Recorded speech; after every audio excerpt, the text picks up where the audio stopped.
ప్రస్తుతం మనం నిడమనూరు మండలంలోని ప్రాథమిక సహకార పరపతి సంఘం సొసైటీ పరిధిలోను సొసైటీ చైర్మన్ గారు విరిగినేని అంజయ్ గారు మనతో పాటు ఉన్నారు. నమస్కారం సార్. నమస్తే సార్. మీరు ఈ సొసైటీకి చైర్మన్గా పనిచేస్తున్నారు సార్. గతంలో మీరు ఈ నిడమనూరు మండలానికి కూడా సర్పంచ్గా పనిచేస్తారు. మీరు సుదీర్ఘమైన రాజకీయం ఉంది. అదేవిధంగా ఈ మండలంలో కూడా ప్రజల నుంచి మేము వాళ్ళ స్పందన కూడా సౌమ్యుడిగా పేరున్న సార్. మీరు ఈ సొసైటీ పరిధిలో మీరు రైతులకు మీరు ఎలాంటి సేవలు సలహాలు సూచనలు అందిస్తున్నారు సార్? నేను సొసైటీ చైర్మన్గా 2001 ఫిబ్రవరి 16న ప్రమాణ స్వీకారం చేసిన తర్వాత 2 కోట్ల రూపాయలు ఈ మండలంలో 39 గ్రామ పంచాయతీలకి ఇది సొసైటీ కేంద్రంగా ఉన్నది. 2 కోట్ల రూపాయల నుంచి 12 కోట్ల రూపాయల వరకు దీర్ఘకాలం కానీ, వ్యవసాయ రుణాలు కానీ, విద్యా రుణాలు కానీ 12 కోట్ల రూపాయలు మేము ఈ సొసైటీ నుంచి ఇవ్వడం జరిగింది. అదేవిధంగా గతంలో ఎడ్యుకేషన్ లోను కేవలం కమర్షియల్ బ్యాంకులే ఇచ్చేది.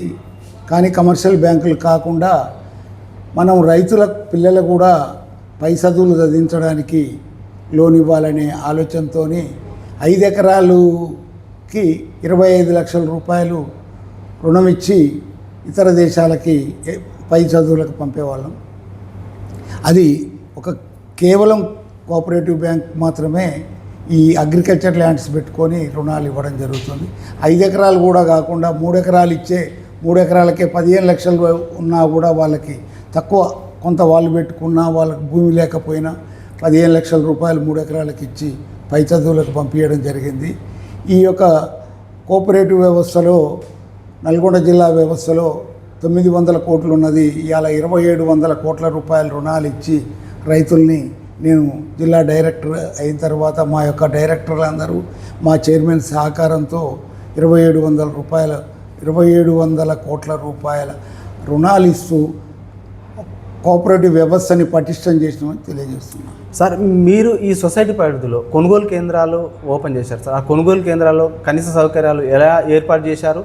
రైతులు మా దృష్టికి ప్రధానమైన ఒక సమస్య తీసుకొచ్చారు సార్. కొనుగోలు కేంద్రాలలో అమాలీ కొరత ఉంది. అమాలీ కొరత ఉంటేనో లారీల కొరత ఉంది. లారీల కొరత ఉంటే అక్కడ మిల్లర్స్ సకాలంలో ధాన్యాన్ని దిగుమతి చేసుకోలేదనేది అపవాదం సార్.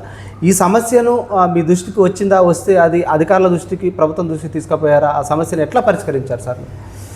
ఇక్కడ గతంలో 6 కేంద్రాలు పెట్టేవాళ్ళం. దాని తర్వాత ఐకేపీ ఈ మహిళా సంఘాలు మాకు కూడా కొన్ని కేంద్రాలు ఇవ్వమని అడిగిన దాని మీద మేము 2 కేంద్రాలనే ఓపెన్ చేసినాం. ఆ 2 కేంద్రాల్లో కూడా మాకు అమాలీ ప్రాబ్లం కూడా ఏం లేదు. 1,82,000 క్వింటాలు ధాన్యాన్ని ఇక్కడ మేము కొనుగోలు చేసినాం. మాకు ట్రాన్స్పోర్ట్ విషయంలో కానీ ఇంకొక విషయంలో కానీ ఎలాంటి ఇబ్బందులు లేవు. మిల్లర్స్ దగ్గరకు వచ్చే వరకు తాళుందని, పర్సంటేజ్ రావట్లేదని వాళ్ళు పెట్టినటువంటి ఇబ్బందులకి పైకి అధికారులు కూడా స్పందించి వాళ్ళతో మాట్లాడి ఆ ధాన్యాన్ని కూడా దింపడం జరిగింది. దానివల్ల మా కేంద్రాలకు ఎలాంటి ఇబ్బంది అయితే జరగలేదు. సార్, ఈ కొనుగోలు కేంద్రాల్లో వడ్ల కొనుగోలు ప్రక్రియ ముగిసిన తర్వాత రైతు ఖాతాలో ఎంతకాలంలో డబ్బు జమ చేశారు?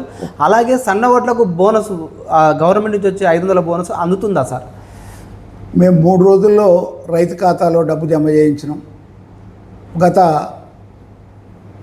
వానాకాలం సీజన్లో ఈ బోనస్ అనేది మా దగ్గర ఒక 2-3 రైతులకి కొన్ని బ్యాంక్ అకౌంట్లు కానీ, ఆధార్ కార్డు కానీ కొన్ని లింక్ కాక ఒక 4-5 మా మండలంలో బోనస్ రాలేదు. వారికి వడ్లు కొనుగోలు డబ్బు మొత్తం వచ్చింది, కానీ బోనస్ పోయిన వానాకాలం అందరికి కూడా బోనస్ రావడం జరిగేది మా దగ్గర. సార్, మీ కొనుగోలు కేంద్రాల్లో ఏవో ఆధ్వర్యంలో గ్రామ కార్యదర్శి ఆధ్వర్యంలో కమిటీ వేశారా? ఆ టోకెన్ సిస్టమ్ విధానాన్ని ప్రవేశపెట్టి కమిటీ వేశారా? కమిటీ నియమ నిబంధనల ప్రకారమే కొనుగోలు ప్రక్రియ సాగిందా సార్? రైతు ఎవరైతే ముందుగా ధాన్యం తెచ్చిండ్రో వాళ్ళ పేర్లను ముందుగా నమోదు చేస్తాం సార్. చేసిన తర్వాత ఏదైతే మ్యాచర్ వస్తుందో, ముందు తెచ్చిన ఆయనకి మ్యాచర్ రాకపోతే రెండో ఆయనది మ్యాచర్ వస్తే రెండో ఆయనది కొనుగోలు చేసి ఎత్తడం జరిగింది. సార్ మీకు ఏఎంసీ నుంచి అగ్రికల్చర్ మార్కెట్ కమిటీ నుంచి మీకు వాళ్ళు అందించే పరికరాలు ఏదైతే తేమ యంత్రాలు కానీ ఎలక్ట్రానిక్ కాంటాలు కానీ పాడి క్లీనర్స్ కానీ దాంతోపాటు టార్పాలిన్లు కానీ సకాలంలో అందించారా? రైతులకు ఎలా మీరు సేవలు అందించారు?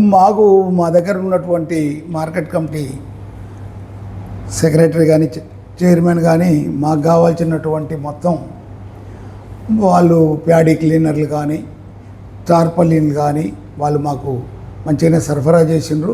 దాంతోనే వాళ్ళ సహకారం కూడా మాకు ఉంది. ధాన్యం కొనుగోలుకి వాళ్ళు కూడా మాకు అన్ని రకాల సహకరించారు. సార్ మీ ఈ సొసైటీ పరిధిలో రైతుల సభ్యత్వాల సంఖ్య ఎంత? 4,000 చిల్లర ఉన్నారు ఇప్పుడు ప్రజెంట్గా. సార్ ఈ రైతు ఈ సొసైటీలో సభ్యత్వం పొందాలంటే అతను ఎంత భూమి కలిగి ఉండాలి? సభ్యత్వ రుసుము ఎంత చెల్లించాలి సార్? సభ్యత్వ రుసుము అనేది 10 గుంటల భూమి ఉన్న వాళ్ళకు కూడా మేము సభ్యత్వం ఇస్తాం. ఎందుకంటే వాళ్ళకి 10 గుంటలకి 20 గుంటలకు కూడా లోన్ ఇస్తున్నాం కాబట్టి లోన్ ఎప్పుడైతే తీసుకుంటుండో సభ్యత్వం కూడా అప్పుడే వాళ్ళకి ఇవ్వడం జరుగుతుంది. సార్ ఈ సొసైటీ పరిధిలో ఉన్న రైతులకు ప్రభుత్వం ప్రకటించిన 2 లక్షల రుణమాఫీ ఎంతమంది జరిగింది, ఇంకెంతమందికి జరగలేదు సార్? 2 లక్షల రుణమాలు 98 లక్షల రూపాయలు మాకు రుణమాఫీ వచ్చింది. 1,00,000 ఊర్లకి దరిదాపులో వచ్చింది.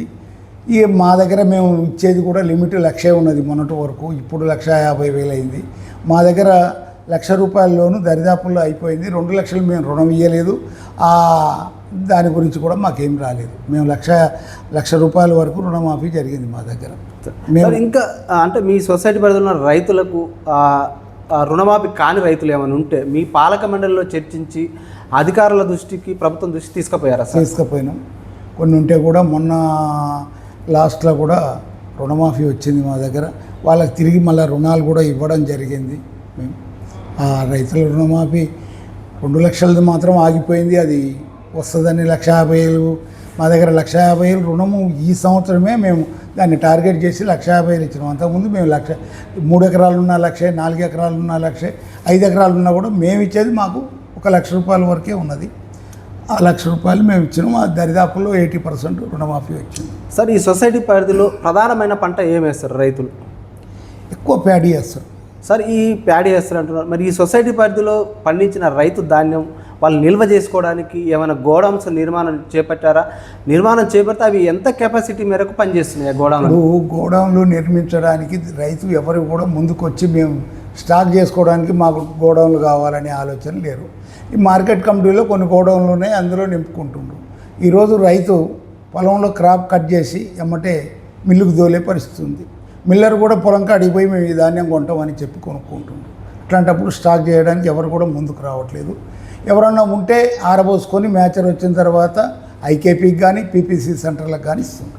సార్ ఈ కేంద్ర ప్రభుత్వ గ్రాంట్ కానీ రాష్ట్ర ప్రభుత్వాల గ్రాంట్ కానీ ఈ రెండింటి గ్రాంట్లతో పాటు నాబార్డు గ్రాంటు మీ సొసైటీకి ఏ విధంగా అందుతుంది? ఈ సొసైటీ ఎలా బలోపేతం అవుతుంది సార్ ఈ మూడింటి ద్వారా? నాబార్డు కింద వాళ్ళు ఇవ్వడానికి ముందుకు వచ్చిన గోడౌన్లు ఇక్కడ మా దగ్గర గోడౌన్కి ప్రభుత్వ స్థలం లేకపోవడం వల్ల మేము కట్టలేకపోయాం. ఇక్కడ భూమి కొనాలంటే సుమారు ఎకరం మెయిన్ రోడ్ అయితే 1-2 కోట్లు ఉంది.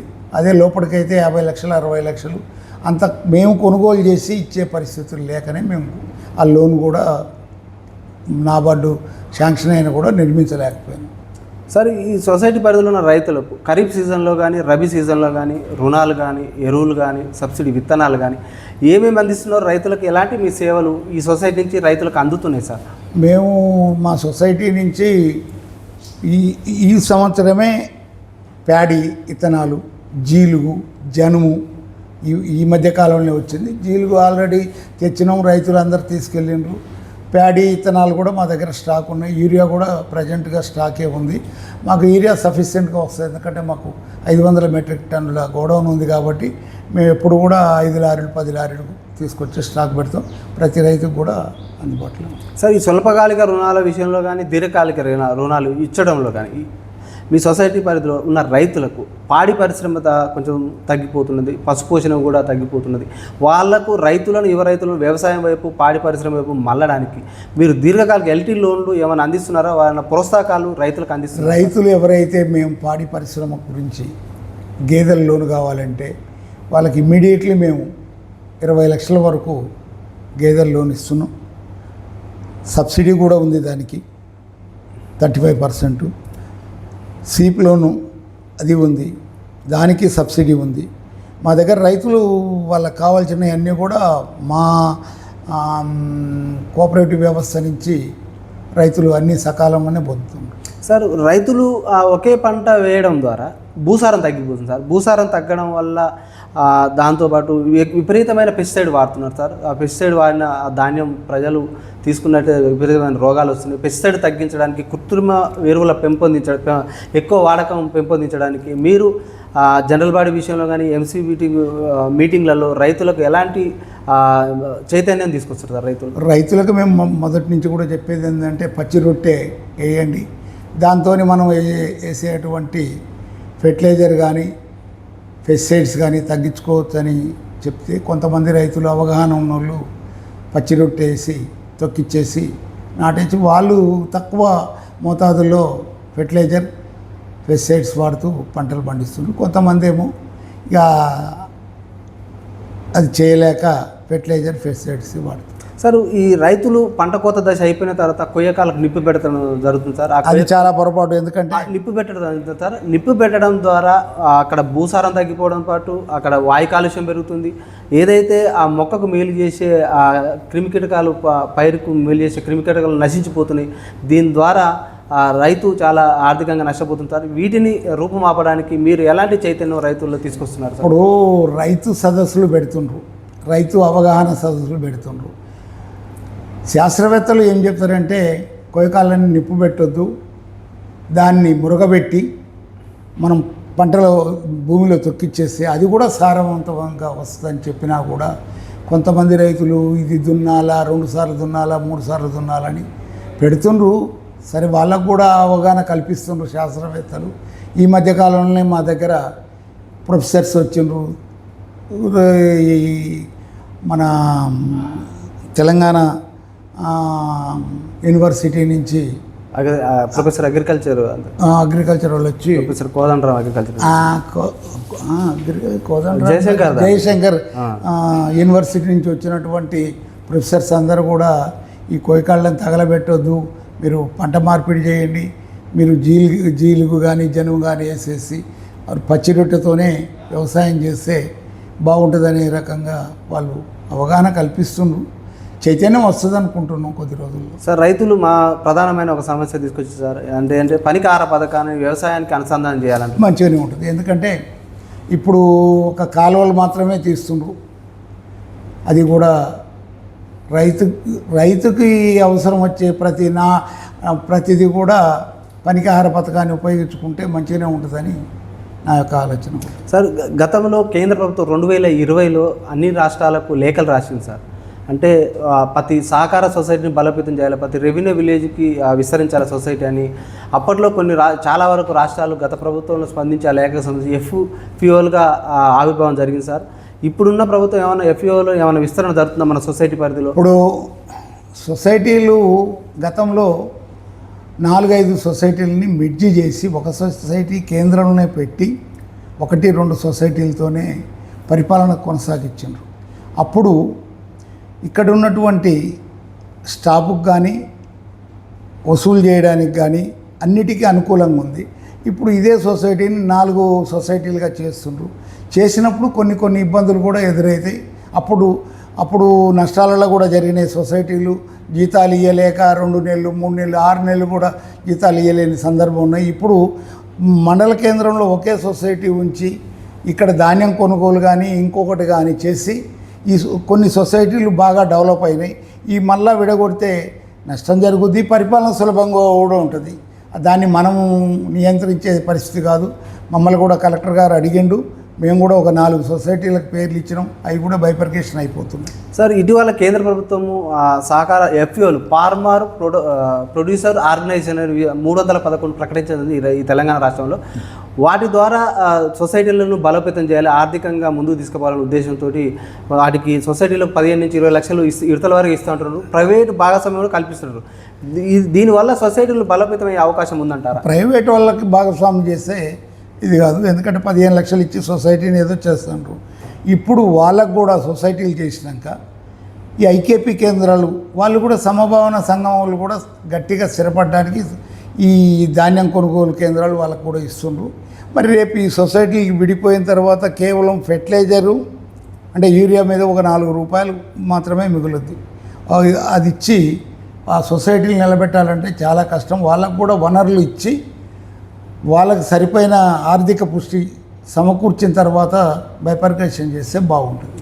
సార్ ఈ అంటే ఏదైతే పిఎస్సిఎస్ సొసైటీలో ఉన్న చైర్మన్లకు వైస్ చైర్మన్లకు గత ప్రభుత్వంలో కూడా ప్రోటోకాల్ లేదంటున్నారు, ప్రస్తుత ఇప్పుడు కూడా ప్రోటోకాల్ లేదంటున్నారు. మీరు మీ ప్రోటోకాల్ ఎందుకు కల్పిస్తున్నారు? మీరు రైతులకు పక్షపాతిగా ఉన్నారు, రైతులకు మేలు చేసే కార్యక్రమాలు అవగాహన సదస్సులు ఎన్నో నిర్వహిస్తున్నారు. ఇది కేవలం ప్రభుత్వంలో ఒక భాగం కాదు, ఇది కేవలం ఈ సొసైటీ ఆర్గనైజేషన్ రైతులు కావాల్సినటువంటి ఆర్గనైజేషన్ కాబట్టి దీనికి మేము ప్రోటోకాల్ ఇవ్వాల్సిన అవసరం లేదని ప్రభుత్వం చాలాసార్లు విన్నపించినా కూడా ఇంతవరకు కల్పించలేదు. అయినా కూడా ఇక్కడ జరిగే కొన్ని కార్యక్రమాలకు వాళ్ళు ప్రోటోకాల్ ఇస్తే వెళ్తున్నాం, లేకపోతే లేదు. దాన్ని మనం పెద్దగా చేయలేదు. సార్ ఈ సొసైటీ పాలక మండళ్ళు కాలాలను పొడిగిస్తుంటారు, తరచుగా పొడిగిస్తుంటారు ప్రభుత్వాలు. కారణం ఏమై ఉంటుంది సార్? కారణం ఎలక్షన్ చేయలేకపోవడమే కారణం. ఇప్పుడు ఎలక్షన్ చేస్తే ఎవరికైనా దిగిపోతారు. ఇప్పుడు మొన్న 6 నెలలు ఇచ్చిండ్రు. ఇప్పుడు గ్రామ పంచాయతీ కావాలా, ఎంపీటీసీలు కావాలా, జడ్పీటీసీలు కావాలా, మున్సిపాలిటీలు కావాలి. ఇవన్నీ అయిపోయాక చివరిగా ఇచ్చేది కోఆపరేటివ్ వ్యవస్థ. అది 6 సంవత్సరాలకు పెట్టిన 12 సంవత్సరాలకు పెట్టిన సందర్భాలు కూడా ఉన్నాయి. సార్ ఈ సొసైటీ పరిధిలో ఉన్న సిబ్బంది జీతభత్యాల విషయంలో, గ్రాట్యుటీ విషయంలో కానీ, వాళ్ళకు వచ్చే బెనిఫిట్స్ విషయంలో కానీ 44 జీవో ప్రకారం వాళ్ళకు జీతభత్యాలు అందుతున్నాయా సార్? మా దగ్గర అయితే పూర్తి స్థాయిలో ఇక్కడ వ్యవస్థ పటిష్టమైందండి. కోఆపరేటివ్ వ్యవస్థ చాలా పటిష్టమైంది ఆంధ్రప్రదేశ్లో, తెలంగాణలో. ఎందుకంటే వాళ్ళు ప్యాడీ కొనుగోలు కానీ వ్యాపారాలు చేస్తున్నారు. కొంతమంది గోల్డ్ వ్యాపారం చేస్తున్నారు. కొన్ని సొసైటీలు బ్యాంకు లేని దగ్గర వాళ్ళు కూడా రుణాలు ఇచ్చి, గోల్డ్ లోన్ ఇచ్చి సొసైటీలో ఉన్న డబ్బుతోని కానీ జిల్లా బ్యాంకు నుంచి రుణాలు తీసుకొని కానీ లోన్లు ఇస్తూ ఇది చేస్తుంది. సార్ ఇటీవల రాష్ట్ర ప్రభుత్వం రాష్ట్ర సహకార సొసైటీతో పాటు వ్యవసాయ కమిషనర్ గారు 44 జీవోని విడుదల చేశారు. దాని ఉద్దేశం ఏంటంటే సార్, సహకార సొసైటీలో పనిచేస్తున్న CEO సిబ్బందిని బదిలీలు చేపట్టాలనేది ప్రభుత్వ ఉద్దేశం. ఎందుకంటే అక్కడక్కడ కొన్ని సొసైటీలలో CEOలు కానీ సిబ్బంది కానీ కొంచెం అవినీతి పాల్పడి అక్కడ ఆ సొసైటీని నష్టాలకు గురి చేసిన అనేది అపవాదం ఉంది. ఈ బదిలీలను మీరు ఒక చైర్మన్గా వీటి స్వాగతిస్తున్నారా సార్? బదిలీలు అనేది జిల్లా మీటింగ్ పెడితే కనీసం 20-30 మంది చైర్మన్లు, మా సెక్రటరీ మా మాట వింటలేడు, అతను సొంతగా చేసుకుంటుండు. కాబట్టి ఈ బదిలీ వ్యవస్థను పటిష్టం చేసి వాళ్ళని బదిలీ చేయాలని చాలామంది జిల్లా బ్యాంకులో DCOకి కానీ CEOకి కానీ చెప్పడం జరిగింది. 30వ తారీఖు లోపు ట్రాన్స్ఫర్లు కూడా ఉన్నాయి. ఈ CEOలై, సెక్రటరీ, ఎంప్లాయీస్ అన్నీ కూడా. సార్ ఈ సొసైటీలు ఇంకా రైతులకు సేవ చేయాలన్నా, సొసైటీలు ఇంకా బలోపేతం కావాలంటే కేంద్ర రాష్ట్ర ప్రభుత్వాల నుంచి ఎలాంటి బెనిఫిట్స్ అంటే ఎలాంటి సౌకర్యాలు అందాలి, రైతులకు ఎలాంటి చైతన్యం తీసుకురావాలన్నా కూడా మీరు ఒక చైర్మన్గా మీరు రైతులు కేంద్ర రాష్ట్ర ప్రభుత్వాలకు ఏం చెప్పదలుచుకున్నారు సార్ మీరు? కేంద్రం ప్రభుత్వానికి ఇప్పుడు కేంద్ర ప్రభుత్వం నాబార్డు నుంచి డ్రోన్లు ఇస్తుండ్రు. ప్రతి సొసైటీకి రైతుకి అందుబాటులో ఉండాలా. 1 ఎకరం భూమి మనం యూరియా చల్లాలన్నా లేకపోతే పిచికారీ చేయాలన్నా కూడా 500 రూపాయలు ఖర్చు వస్తుంది. 300 రూపాయలకే డ్రోన్లు సప్లై చేస్తుంది ఈ సొసైటీలకి. రైతులకి మీరు సకాలంలో ఇది చేయండి అంటుండ్రు. సరే రుణాలు ఇస్తుండ్రు, వడ్డీ కూడా మనం 3% కడితే రెన్యువల్ చేసుకొని సరిపోతుంది. ఇప్పటివరకు అయితే మంచిగానే ఉన్నాయి ఇప్పుడు రైతులకైతే. సార్ ఫైనల్గా సార్ మీ సొసైటీ పరిధిలో ఉన్న రైతులకు ఖరీఫ్ సీజన్లో, రబీ సీజన్లో రుణాలు కానీ, విత్తనాలు కానీ, సబ్సిడీ పరికరాలు ఏమన్నా మీ సొసైటీ నుంచి అందిస్తున్నట్టు రైతులకు ఏం చెప్పదలుచు? మేము విత్తనాలు, ఫెర్టిలైజర్, పెస్టిసైడ్స్ మా దగ్గర లేదు. ఎందుకంటే మేము గవర్నమెంట్ నుంచి ఫెర్టిలైజర్, పెస్టిసైడ్స్ తేవాలంటే అది ఏ బయట నుంచి వచ్చేటువంటి పెస్టిసైడ్స్ అది ఎంతవరకు కరెక్టో మాకైతే తెలియదు. రైతు తీసుకుపోయి నష్టపోకూడదని మేము దాన్ని పెద్దగా తీసుకోలేదు. ఎందుకంటే దాంట్లో లాభాలు వస్తుంది కానీ రైతును కూడా మనం మోసం బయట నుంచి తెస్తే కొన్ని మోసాలు జరుగుతున్నాయి కాబట్టి దాన్ని మేము రైతులకి అన్యాయం చేయదలుచుకోలేదు. Okay sir, thank you sir. చూస్తున్నానండి మీ తెలుగు టీవీ.